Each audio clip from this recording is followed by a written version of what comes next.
힘을 가지고 있지만 자기가 가지고 있는 힘을 드러나는 게 아니라 오히려 그 힘을 가지고 다른 사람들을 섬기는 사람을 우리 주위에서 보신 적이 있으신가요? 네, 흔하지는 않은 것 같아요. 그런데 지난주에 우리가 봤던 고넬료가 바로 그런 사람이었습니다. 힘의 원리가 아닌 섬김의 원리로 유대인들에게 존경을 받고 있었어요. 그런데 예수 그리스도를 알기도 전에 이미 그 하나님 나라의 법칙을 알고 있었다는 게 참 놀랍습니다. 오히려 유대의 종교 지도자들은 어떻게 했죠? 자기 힘을 더 키우기 위해서 약자들을 이용해 왔습니다. 그런데 이방인인 그가 오히려 그 약자들을 섬겼다는 거죠.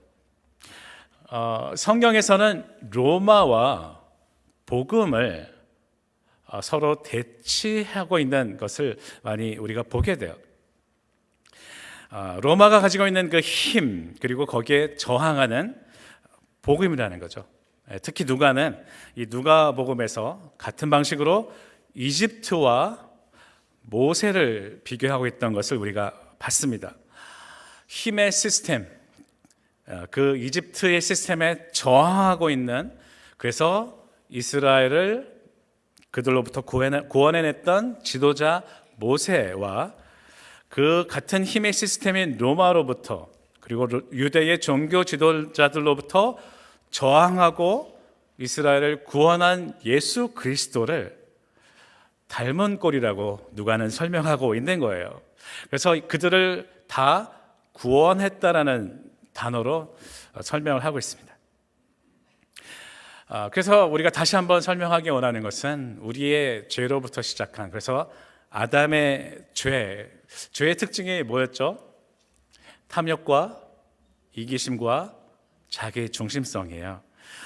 그래서 좋은 것을 더 차지하기 위해서 내가 가진 힘을 이용해서 다른 사람을 이겨야 되는, 경쟁해야 되는, 그리고 다른 사람을 희생시키고 거슬리는 사람들을 가차없이 제거해버리는 이 죄악의 시스템, 그 힘의 원리를 극대화시킨 게 바로 이집트의 왕 바로였어요. 그는 자신을 신으로 불렀습니다. 그래서 나는 인간이 가지고 있는 힘으로 모든 것을 할 수 있다라고 생각했던 왕이었어요. 그 이집트의 왕 파라오의 영향으로부터 탈출한 게 출애굽이었습니다. 그래서 이제는 그 힘이 아닌 하나님 나라의 법칙으로 살아가도록 하신 게 바로 출애굽이었다라는 거예요. 그 바로의 힘의 시스템으로부터 구원해내기 위해서 모세를 부르신 것처럼 이 죄악의 시스템으로부터 우리를 구원해내신 게 바로 예수 그리스도 메시아라는 것입니다. 오늘 등장하는 이 예수님의 제자 베드로는 그 당시의 권력을 대표하는 로마인, 이 장교를 아마 그런 선입견을 가지고 바라봤을 거예요. 그 힘에 저항해야 된다고 생각했을 것입니다. 그 당시 대부분의 백부장들은 어땠냐면 당당하게 말을 타고 다니면서 호위병들과 함께 로마의 권력을 드러내는 사람들이었어요. 이 사람들 한마디면 어떤 사람들을 죽일 수도 있고 살릴 수도 있는 그 사람이 바로 이 지역을 다스리는 로마를 대표하는 힘, 이 백부장이었다라는 거죠. 그래서 지난주에 보니까 고넬료는 백부장이었음에도 불구하고 이 고넬료를 표현하는 단어가 좀 달랐다는 것을 알 수 있어요. 자기의 힘을 남용하는 그런 장교가 아니었고요. 오히려 그는 유대교의 전통을 귀하게 여기고 하나님을 찾는, 하나님을 경외하는 사람이었습니다. 점령지의 유대인들에게 선을 베풀고 있는 사람이었어요. 그래서 유대인 공동체에서도 존경을 받는, 그래서 사람들은 그를 경건한 사람이라고 불렀다고 지난주에 우리는 사도행전을 통해서 봤습니다. 그런데 베드로는 그때까지만 해도 그를 이방인이라는 이유로, 게다가 로마의 장교, 힘의 시스템을 대표하는 사람으로 여전히 생각했을 거예요. 편견으로 바라봤을 것입니다. 그래서 오늘 이 본문이 바로 등장하는 이유가 바로 그 편견 때문에 이방인에게 복음을 전하지 못하고 있는 그를 깨닫게 하기 위해서 특별한 장치가 등장한다는 거예요. 바로 오늘 등장하는 환상입니다. 유대인과 이방인 사이에 있던 그 벽을 넘기 위해서, 무너뜨리기 위해서 성령님께서는 먼저 교회의 지도자였던 베드로를 만나고 계신 것을 볼 수 있어요. 오늘 본문을 잠깐 한번 들여다보겠습니다. 지난주에는 로마 백부장 이 고넬료에게 성령님이 찾아가셔서 환상을 보여주셨는데, 오늘은 베드로에게 찾아오셔서 환상을 보여주십니다. 고넬료도 시간을 정해놓고 기도를 했었고요. 오늘 보니까 베드로도 그 시간을 정해놓고 기도했었고, 그 중에 하나 정오에 기도하고 있는 것을 보게 돼요. 그때 성령님께서 찾아오십니다. 베드로가 지붕에 올라갔다는 것은 지금처럼 이렇게 올라가기 힘든 그 지붕을 말하는 게 아니라, 쉽게 말하면 지금으로 말하면 옥상이라고 생각하시면 돼요. 이게 평평한 곳이었습니다. 그곳에 올라가서 기도를 하는데 마침 정오라서 배가 고팠죠. 그래서 밑에 있는 사람들에게 음식을 좀 차려달라고 이렇게 부탁을 한 다음에 계속 기도를 합니다. 그때 환상을 보게 돼요. 큰 보자기가 하늘에서부터 내려옵니다. 그리고 그 안에는 많은 짐승들이 들어있었어요. 근데 그 짐승 중에는 율법에서 말하는 먹을 수 있는 짐승도 있었고 먹지 못하는 부정한 짐승도 있었어요. 아마 베드로는 그걸 보고서 인상을 찌푸렸을 것 같아요.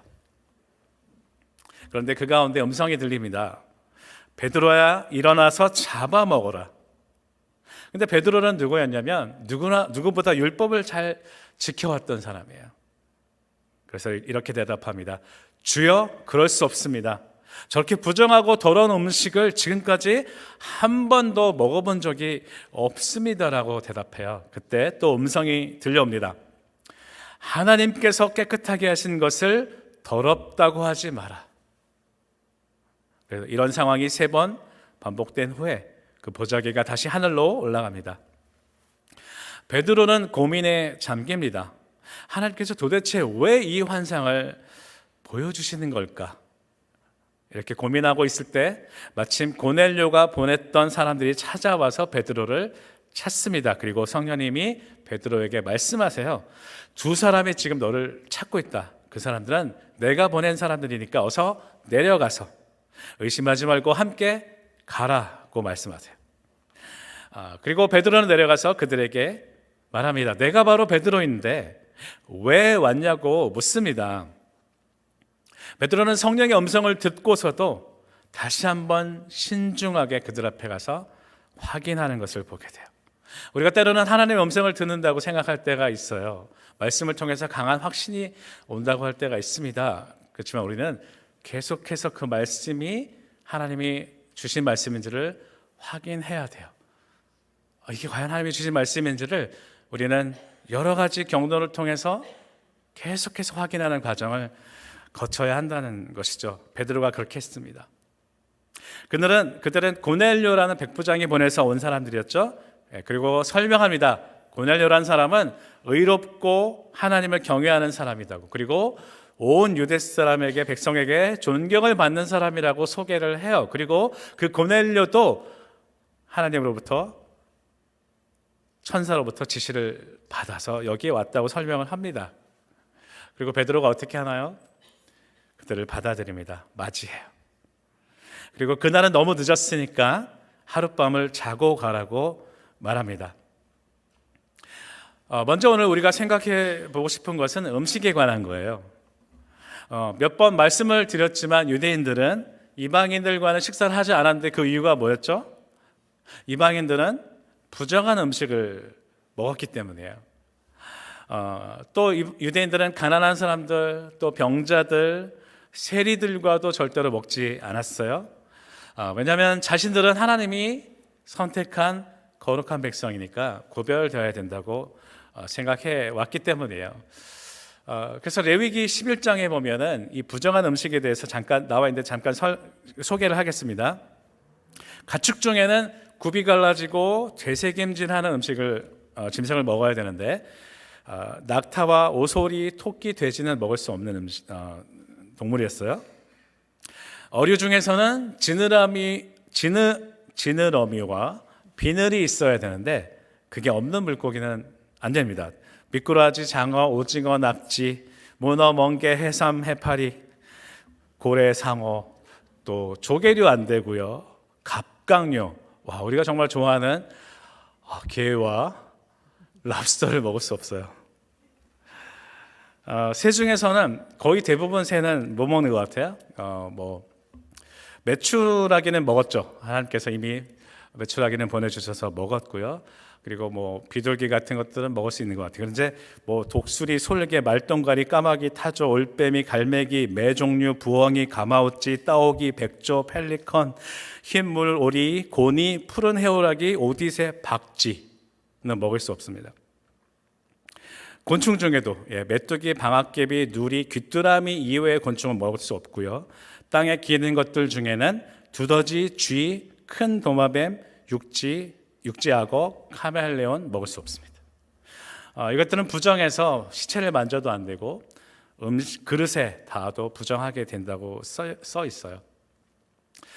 도대체 음식이 뭐길래 하나님이 율법에서 어떤 건 먹을 수 있고 어떤 건 먹을 수 없게 하셨을까요? 요즘에 이제 많은 사람들이 이렇게 얘기하기도 합니다. 어떻게 얘기하냐면 알고 보니까 하나님께서 먹지 말라고 하신 음식은 콜레스테롤이 높다. 그래서 건강에 좋지 않기 때문에 하나님께서 먹지 말라고 하셨다. 이렇게 얘기하는 사람들도 있어요.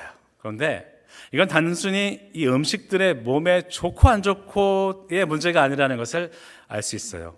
오늘 우리가 읽었던 15절 말씀 보면 또 두 번째 소리가 있을 때 하나님께서 깨끗하게 하신 것을 네가 속되다 하지 말라 하더라. 이 말씀에 의하면 음식 자체는 더럽지 않다라는 거예요. 그럼 왜 하나님은 율법에서 음식을 구분하셨을까요? 그리고 지금은 또 베드로에게 왜 그걸 먹으라고 말씀하실까요? 그래서 우리는 먼저 하나님이 우리에게 율법을 주실 때에 애초에 그 율법의 목적이 뭔지를 잠시 한번 살펴보겠습니다. 지난주 성경 공부하신 분들은 다 아실 거예요. 첫째, 율법을 주신 이유는 뭐였죠? 너희들은 내 소유다 라는 것을 확인시켜 주시기 위함이었어요. 한 나라의 왕이 백성을 다스리고 그 백성이 그 왕의 백성이 되기 위해서는 먼저 그 왕의 다스리는 방식을 알아야 돼요. 그렇죠? 그걸 우리는 법이라고 부릅니다. 그런데 세상의 왕들은 힘으로 제압하고 백성을 통제하기 위해서 법을 세워요. 그런데 하나님께서는 백성을 사랑해서 구원하시기 위해서 법을 세우셨어요. 그래서 여기서 너희들은 내 소유다라고 얘기하는 것은 그냥 말 자체로만 보면은 좀 기분 나쁘지 않아요? 내가 왜 누구의 소유가 돼야 돼? 근데 여기서 말씀하신 너희들이 내 소유라는 뜻은 내가 너희를 책임지겠다. 내가 너희를 구원하겠다라는 뜻이에요. 자, 그리고 두 번째 율법을 주신 목적은 너희들은 제사장 나라다라는 것을 깨닫게 하시는 거예요. 제사장이 뭐죠? 하나님과 모든 민족을 연결하는 중재자가 바로 제사장이죠. 그걸 기억하게 하시기 위해서. 세 번째는 너희들은 거룩한 존재다라는 것을 또 우리에게 잊지 않게 하시기 위해서 율법을 주셨어요. 그것은 그 제사장의 역할을 감당하기 위해서는 제사장은 거룩하게 살아야 되는데 그것은 세상의 죄의 법칙이 아닌 하나님 나라의 법칙으로 살아갈 수 있도록 하기 위해서 그 율법을 주셨다는 거죠. 그래서 출애굽기 19장에 보면 이스라엘 백성이 애굽에서 나온 뒤에 하나님이 모세에게 언약을 하시는 장면이 나와요. 보통 우리가 이것을 신의 산 언약이라고 하는데 우리는 아브라함에게 주신 언약은 기억은 하지만 사실 이 신의 산 언약은 잘 들어보지 못했을 거예요. 그렇죠? 근데 이 신의 산 언약이 왜 중요하냐면 아브라함에게 주셨던 언약을 이제 아브라함 개인이 아니라 민족에게 주시는 언약이에요. 좀 더 구체적으로 하나님의 언약을 주시는데요. 이것도 지난주에 성경 공부에서 배웠습니다. 출애굽기 20장에 10계명이 나오기 바로 전에 하나님께서 하나님께서 언약을 하시는 장면이에요. 출애굽기 19장 3절 보면 모세가 하나님 앞에 올라가니 여호와께서 산에서 그를 불러 말씀하시되 너는 이같이 야곱의 집에 말하고 이스라엘 자손들에게 말하라. 이제 이스라엘 자손들에게 언약을 주시는 장면이에요. 내가 애굽 사람에게 어떻게 행하였음과 내가 어떻게 독수리 날개로 너희를 업어 네게로 인도하였음을 너희가 보았느니라. 그렇죠? 출애굽하는 그 장면 가운데 하나님의 구출하시는 장면 우리가 기억할 수 있어요. 10가지 재앙과 또 홍해를 건너게 하셨던. 그래서 하나님께서는 너희를 업었다고 표현하세요. 하나님은 우리를 업어주시는 하나님이세요. 그리고 5절 계속해서 세계가 다 내게 속하였나니 너희가 내 말을 잘 듣고 내 언약을 지키면 너희는 모든 민족 중에서 뭐가 된다고요? 내 소유가 되겠고 너희가 내게 대하여 제사장 나라가 되며 거룩한 백성이 되리라. 너는 이 말을 이스라엘 자손에게 전할지니라. 하나님이 우리에게 율법을 주신 것은, 말씀을 주신 것은 하나님의 소유인 것을, 그리고 우리가 제사장 나라라는 것을, 그리고 거룩한 백성이라는 것을 잊지 않게 하시기 위해서 주셨다는 거예요. 이 말씀 그대로 베드로전서 2장 9절에 나오고 있습니다. 우리 함께 읽겠습니다. 시작. 그러나 너희는 택하신 족속이요 왕 같은 제사장들이요 거룩한 나라요 그의 소유가 된 백성이니 이는 너희를 어두운 데서 불러내어 그의 기이한 빛에 들어가게 하신 이에 아름다운 덕을 선포하게 하려 하심이라. 그러면 음식을 깨끗한 것과 부정한 것으로 구분하신 이유를 정리해 보면 하나님의 소유가 된 백성이 제사자의 역할을 감당하게 하시기 위해서 우리를 거룩하게 만드시려는 게 목적이라는 것을 알 수 있어요. 자, 그런데 오늘 베드로에게 그 부정한 음식을 먹으라고 하시는 것도 뭔가요? 이제 더 이상 거룩할 필요가 없다는 것일까요? 구약의 하나님과 신약의 하나님이 다른 걸까요? 네, 그것은 율법을 주신 그 목적을 이제는 이루라는 거예요. 지금까지는 제사장 나라가 되기 위해서 거룩하게 살아왔다면 이제는 그 목적을 이루라는 거예요.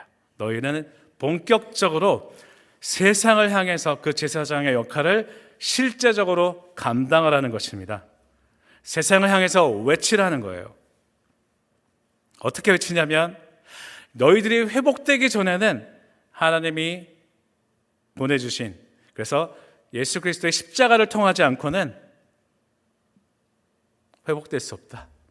구원을 받을 수 없다. 예수 그리스도를 통하지 않고는 이 죄악의 세상에서 빠져나올 수 없다. 그 이집트의 시스템에서 빠져나올 수 없다. 예수 그리스도 없이는 하나님의 나라를 이룰 수 없다라는 것을 그들에게 전하라는 거예요. 아마 베드로도 하나님이 환상으로 이 음식을 보여주신 이유를 알았을 거예요. 왜냐하면 신구약 중간기에 이 아리스테아스라는 편지에 보면 이런 기록이 있습니다. 이방인을 이 음식에, 우리가 먹을 수 없는 부정한 음식에 비유를 했다라는 거예요.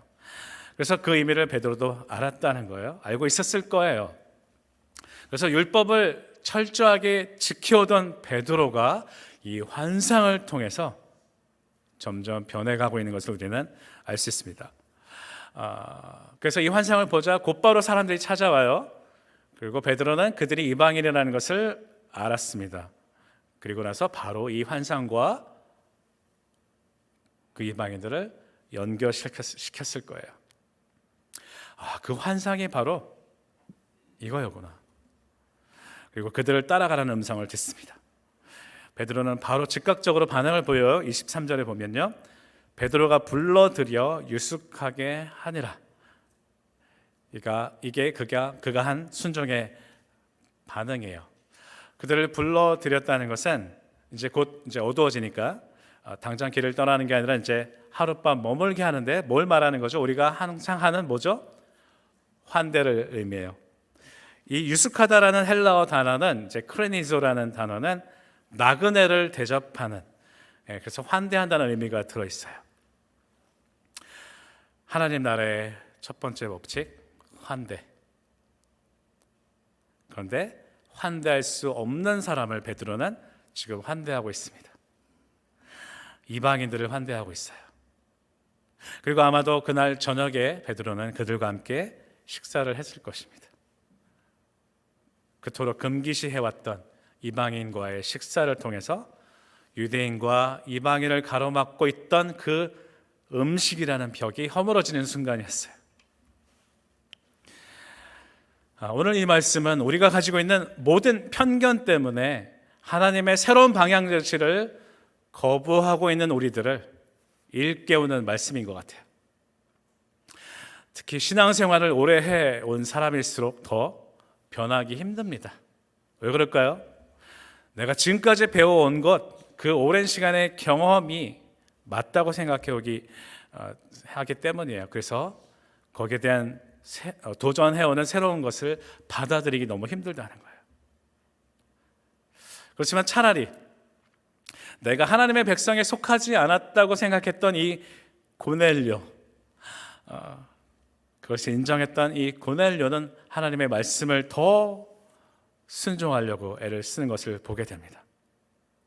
어떤 편견이 없기 때문이에요. 그래서 누가는 그 백부장의 모습을 먼저 우리에게 보여주고 그리고 나서 이 베드로의 모습을 오늘 보여준다라는 거예요.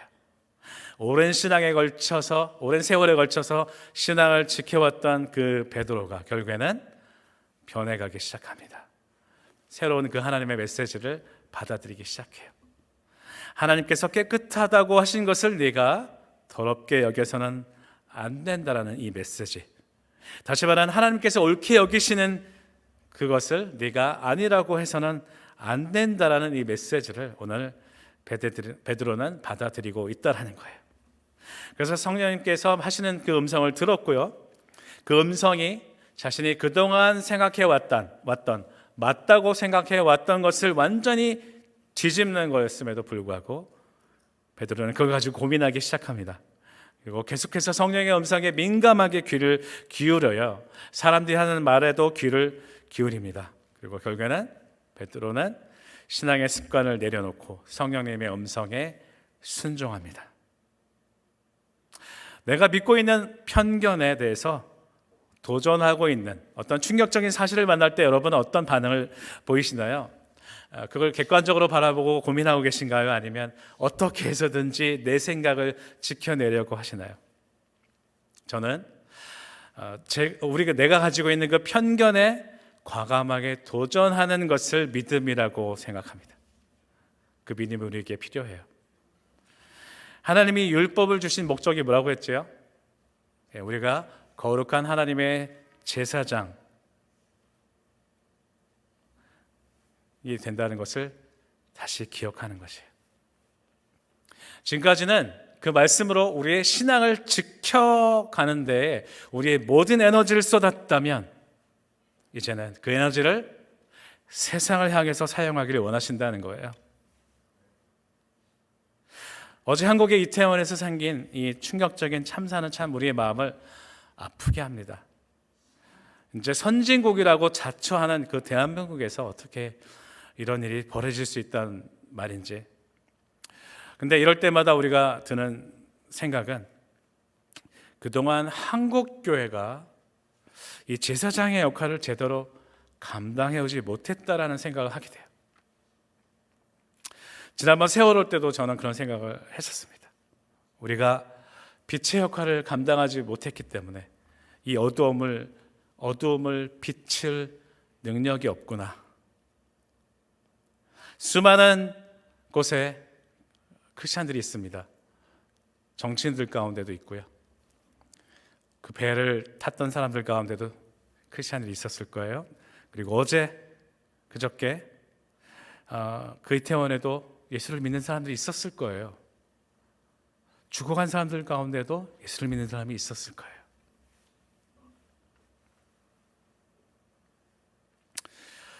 그저 내가 받은 그 구원에 감격하고 만족하고 내 신앙을 지켜가는 것에만 온 힘을 기울여왔던 한국교회는 아직 그 깨어진 죄악의 시스템, 이집트 시스템에 갇혀있는 이웃을 볼 수가 없었다는 거예요. 그 깨진 세상을 향해서 하나님 나라의 그 풍성함을 제대로 전하지도 못했기 때문에 이런 참사가 일어났다라는 거예요. 그래서 오늘은 우리가 애가를 불러야 하는 날입니다. 설마 다시 이런 일은 없어야 되는데, 지난번에 일본 쓰나미 때도 한국교회가 했던 말을 되풀이 안 했으면 좋겠습니다. 하나님께서 저들이 지은 죄를 심판하시기 위해서 그렇게 했다라는 이런 말들은 이제 더 이상 안 했으면 좋겠어요. 그 편견이 더 큰 죄가 된다는 것을 우리는 기억해야 합니다. 말씀을 정리하겠습니다. 우리는 어떤 사람을 그 사람이 가지고 있는 어떤 배경과 어떤 지위와 눈에 보이는 외모로 판단할 때가 너무 많아요. 홈레스를 그렇게 판단하고 있고요, 정치인들을 그렇게 판단하고 있고, 부자들과 또 연예인들도 우리가 그렇게 판단한다는 거죠. 마찬가지로 어제 그 할로윈에 참석했던 사람들도 우리가 우리의 편견으로 판단하지 않았으면 좋겠어요. 그 중에는 어쩌면 목사의 자녀들도 있을 것이고 선교사의 자녀들도 있을지도 몰라요. 지금 하나님께서는 우리 새빛교회가 이웃과 세상을 위해서 어떻게 살아야 되는지, 무엇을 해야 되는지 점점 구체적으로 보여주고 계신 것 같아요. 내일 열리게 될 그 홀리원이 그런 일입니다. 정말 6개월에 걸쳐서 오랫동안 우리가 준비를 해왔어요. 그런데 어제 소식을 듣고서 잠시 제가 고민을 했습니다. 이 비극적인 상황 가운데서 내일 홀리원 페스티벌을 해야 될 것인가. 그런데 오늘 이 말씀을 통해서 더욱 그 일을 해야 된다는 생각을 하게 됐어요. 이 홀리원은 우리가 즐기려 하는 행사가 아니에요. 할로윈 때 다 교회가 문을 닫고 우리끼리의 행사를 즐기고 있을 때, 우리는 이제 교회 문을 열고 세상을 향해서 그 트릭 고 트리트라는 것을 외치고 있는 그들을 향해서 하나님의 사랑을 전해야 된다는 거죠. 이웃을 주님께 인도하는 것, 하나님이 우리를 환대하셨던 것처럼 우리도 그들을 환대하는 것, 이웃을 받아들이는 것, 그래서 우리 안에 있는 그 사랑을 그들에게 전하는 것, 그거야말로 어제 같은 참사 가운데에서도 우리에게 주시는 메시지라는 거예요. 하나님이 정말 원하시는 일을 우리가 해야 된다는 거예요. 우리에게 지금 보여주고 계시는 수많은 또 문화사역들이 있습니다. 우리가 계획하고 있는 것들, 어린이 뮤지컬도 그렇고요, 또 이웃교회를 세워가기 위한, 함께 세워가기 위한 워십 컨퍼런스나 또 아이들을 예배자로 키우는 프레이즈 아카데미, 또 오케스트라, 아름다운 하나님을 마음껏 전할 수 있는 예술적인, 문화적인 분야, 우리가 해야 될 일이 너무나 많습니다. 사랑하는 성도 여러분, 우리가 왜 이렇게 열심히 성경 공부를 하고 있나요? 왜 이렇게 열심히 제자 훈련을 받고 있나요? 지난주에 누가 그러시더라고요. 제자 훈련이 너무 빡세서 성경 공부가 너무 빡세서 너무 행복하다고. 우리가 배우는 이유는 단지 우리의 성경 지식을 넓히려는 게 목적이 아니에요. 그것을 통해서 우리가 더 경건하고 거룩한 신앙인이 되는 게 목적이 아니라는 거예요. 궁극적인 목적은 우리가 제사장의 역할을 감당하는 거예요. 이제 우리가 해야 될 것을 본격적으로 감당해야 됩니다. 이 세상을 하나님의 나라로 세워가는 게 바로 하나님께서 우리를 부르신 목적이라는 거예요. 우리 성도들의 삶의 목적이 되어야 합니다. 그래서 이제 정말 우리가 제사장의 역할을 감당할 준비가 되었다면 하나님께서 이 베드로처럼 보여주실 거예요. 우리에게 새로운 방향을 보여주실 것입니다. 베드로가 봤던 것처럼 자기가 여태까지 살아왔던 모든 신앙의 모습과 완전히 다른 모습이라고 할지라도 우리는 받아들여야 합니다. 우리가 준비된 제사장이라면, 거룩한 백성이라면, 그렇게 준비된 사람들을 통해서 하나님께서는 지금도 일하신다는 것을 오늘 우리가 깨닫기를 원해요. 내가 가지고 있는 편견을 내려놓고 이제 로마의 길이 아니라 복음의 길을 선택해서 기꺼이 그 길을 기쁨으로 걸어가시는 모든 사랑하는 성도님들이 되시기를 주님의 이름으로 축복합니다. 함께 드리는 기도를 우리가 이 시간에 함께 읽겠습니다.